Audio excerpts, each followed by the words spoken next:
disappeared into a haze of substance abuse, who emerged to find Jesus, who was written off as a has-been by the end of the 80s, and who suddenly shifted gears and released some of the strongest music of his career beginning in the late 90s.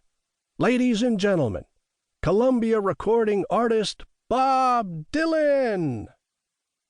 In 2010, he performed "The Times They Are A-Changin' at the White House," and vanished without a word, Barack Obama later wrote.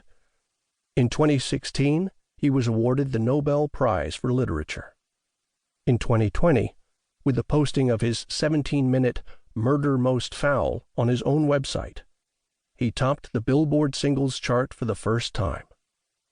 In the fall of 2021, he announced a tour schedule to run through 2024. Across the top of the tour poster was a banner. "Things aren't what they were," it read.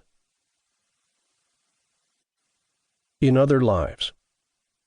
"I can see myself in others," Bob Dylan said in Rome in 2001, speaking to a crowd of journalists. And if there is a key to his work from now back to its start, that may be it. The engine of his songs is empathy, the desire and the ability to enter other lives, even to restage and reenact the dramas others have played out, in search of different endings. That can mean slipping into a situation, historical, as with the men behind the different voices in Who Killed Davy Moore, or invented, as with the farmer in Ballad of Hollis Brown, or inherited from other songs, especially songs without named authors or knowable provenance, as from the stage, if never on record, the thief in When First Unto This Country, or in Jim Jones on Good As I Been to You in 1992. And inhabiting its character so fully, he is living that character's life as you listen. It can mean trying to rescue someone from drowning, as the singer confronts a seduced and abandoned young woman in Like a Rolling Stone.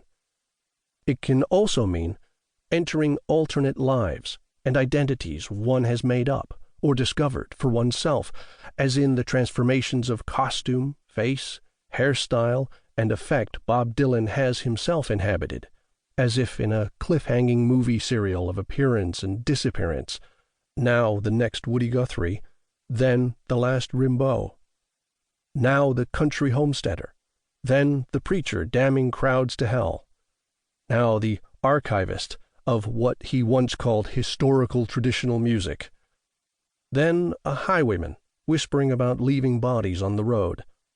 And as the filmmaker Todd Haynes puts it, once one of those people is replaced by another, you never see him again. "I once wrote a song about Emmett Till in the first person, pretending I was him," Dylan said in 1964. Writing a song called The Death of Robert Johnson, he said in 1962, and you can see him trying to convince whoever might have been listening in the Gaslight Cafe on any given night that he knew what he was talking about. That because, as he would say of Johnson years later, he was someone who's telling me where he's been that I haven't, and what it's like there. Somebody whose life I can feel, as he had the right to sing as a black boy who was lynched in Mississippi in 1955, he had the right to sing as a blues singer who was poisoned by a jealous husband in Mississippi in 1938, pretending to be him, maybe both at once, maybe singing, to the tune of Johnson's Terraplane Blues, at first cliched and sentimental because it was cliched, then maybe not. "I feel so lonesome. You know you can hear me moan. Yes, I feel so lonesome. Even you can hear me moan. I can't walk, I can hardly talk. My hands are cut down to the bone."